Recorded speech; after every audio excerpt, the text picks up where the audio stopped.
The new moon in Gemini on June 17th and 18th of 2023 will occur at 11:38 p.m. Central Time and 12:38 a.m. Eastern Standard Time. Now, this new moon is going to be occurring on June 17th or 18th, depending upon where you live in the world. It's going to be happening at 26 degrees and 44 minutes of Gemini. So, Gemini is an air sign. It deals with thinking, communicating. It is about really embracing all that there is in life and being open to the bounty of information that is available to us, because Gemini is all about learning new information. It's a childlike innocence that wants to go over here and then go over there and learn new things. So it's very playful, it's very spontaneous. And it wants intellectual freedom. And so, we're really setting intentions about, learning, and how we're learning. How are we speaking to one another? How are we in our social lives? How are we in our relationships? Are we speaking about what it is that we feel and think in our mind and heart? And are we being true to ourselves and our beliefs? How are we making the individual, pieces of information, tying them together, and really what's true for us? It's really about being receptive to that new information.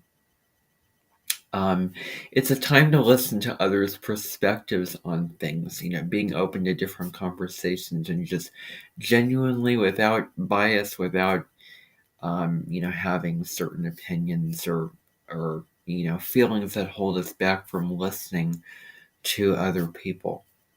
Being open to that information and understanding where they're coming from, in just a humble and a curious way, to really begin again and have that beginner's mind, which is open. So, new moons are times of initiating, times of setting new intentions for what we want to manifest in our lives. They're times of introspection, going inside and really finding what's true for us. So, initiating anything that involves communication.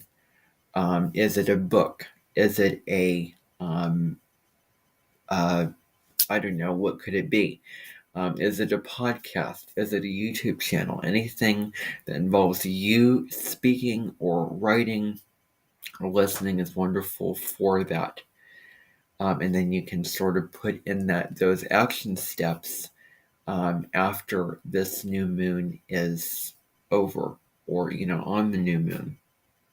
This is a great time to become more social and become more curious to the world around us, to books, to our environment, to people that we're interacting with, to our community, whatever it is.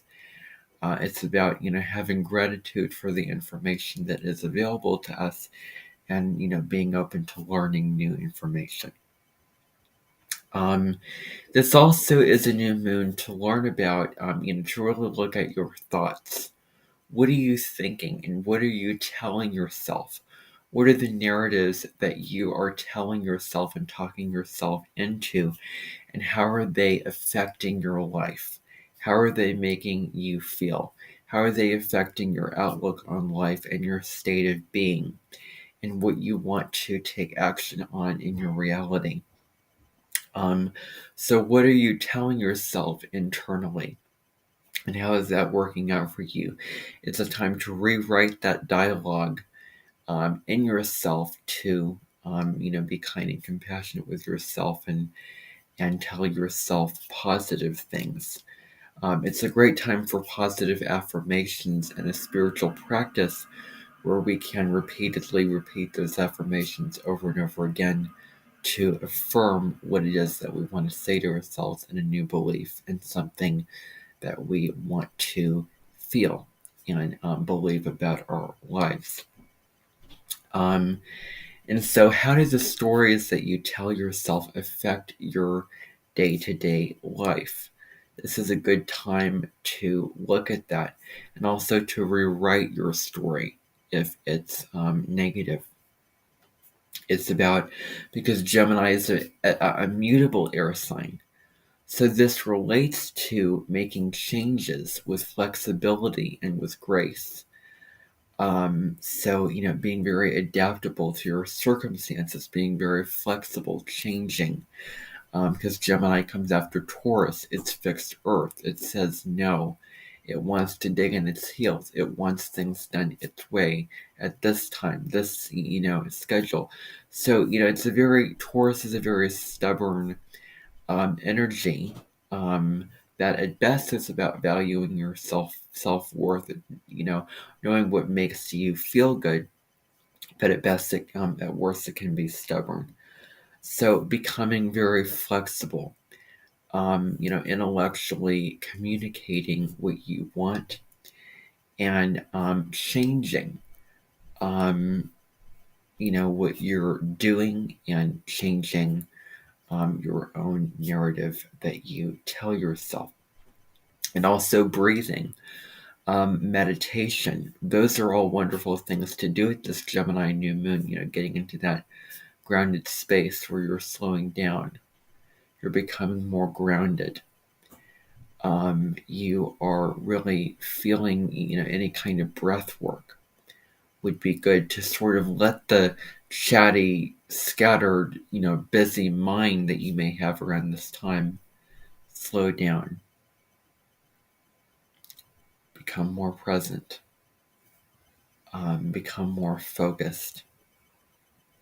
And, yeah, so, because Gemini is a scattered, unfocused energy that just goes over here and over there.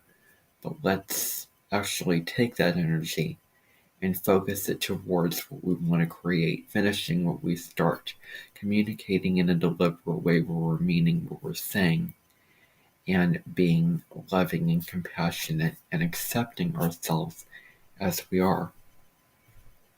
So, getting into the more specific parts of this new moon is aspects between the sun and moon forming a square to Neptune. So Neptune at best deals with our fantasies, dreams. It's very creative, it's very ethereal, and it's also very imaginative. And the high road of this is that we can become more creative. We can, use our imagination to create something new, with new visions that we have for our lives.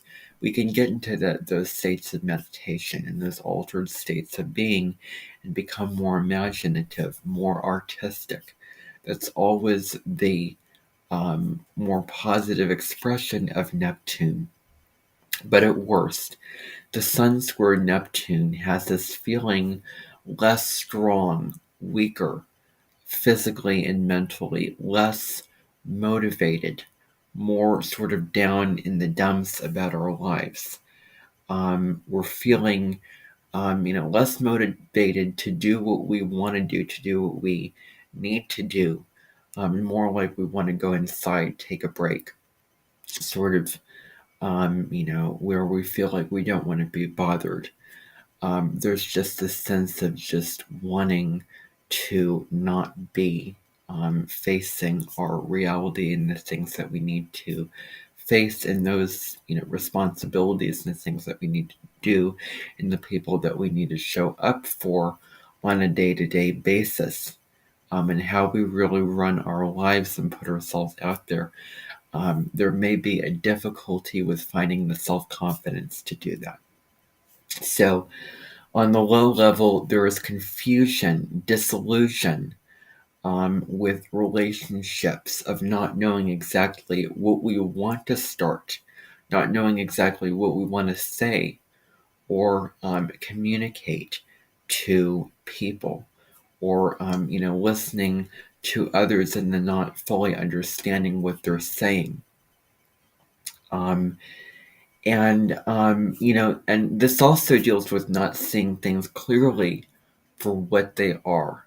Neptune energy can really put us in a state of the fog is over us. It's nebulous energy where we're not seeing things clearly, where we have those rose-colored glasses on, and we're having an ideal of what we want to hear and what we want to happen in our lives, that we're not actually facing the reality, what's going on, and making responsible decisions based off of that reality. This could also be deception in relationships, of not people not seeing things clearly. It's also not a good time for negotiations, of where certain details and certain kinks that need to be worked out may be more difficult with the Sun square Neptune, and it may be best for those negotiations to be saved at a later date, because you may be confusing someone, or someone may be confusing you. So, this could also be a time where more people are prone to illness. This could be physical illness, but it could also be depression. This could be lack of faith, lack of hope, lack of a positive and uplifting outlook on your life. Lack of optimism. That strength, that energy inside of yourself that says, let's make something happen in our lives. Let's do something. Let's live the life that we really want to live. And because the Sun deals with your individuality and your expression of that. So there may be just self-doubt or insecurity when it comes to expressing who we are.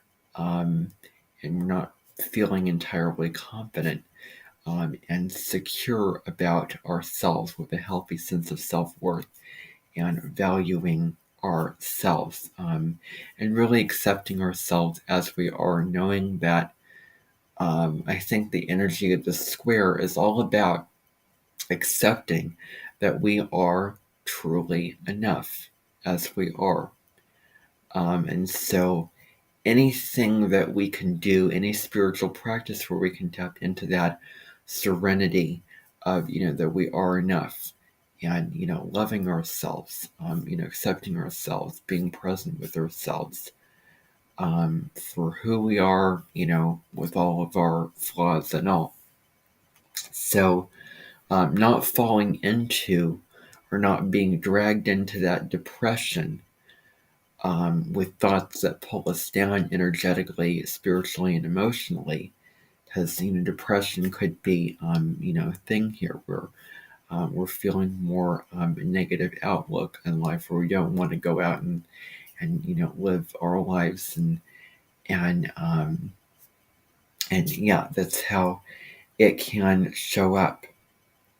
So remaining positive, remaining true to ourselves is important. Who in your life is affecting it, your reality and your state of being? And what do you need to draw a boundary to that is really pulling you down, emotionally and energetically? This could be a relationship. This could be something that you're watching.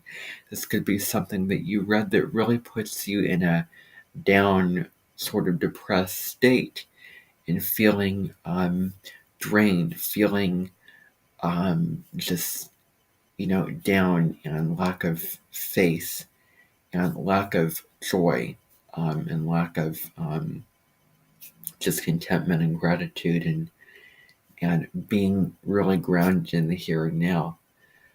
So what's affecting that reality that you live in, and how you view your life?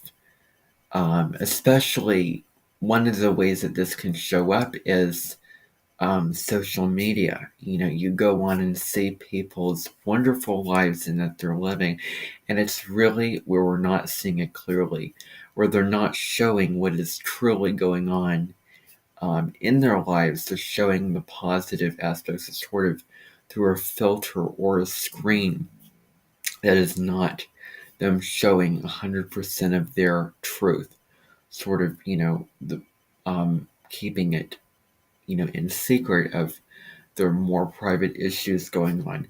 So getting caught in, feeling down about ourselves, comparing ourselves to others in a negative ways, and really things that make us feel less worthy or less good, um, about ourselves and grateful for what we have in our lives. So, getting off of, detaching from social media, taking a break from it, getting into meditation, getting into nature, and really going more introspective, and reflecting on ourselves, and any spiritual practice, um, and um, sitting with ourselves with our feelings, um, and what's presently going on is important here. Um, and yeah, we can get caught in that escapism and not seeing things for what they are.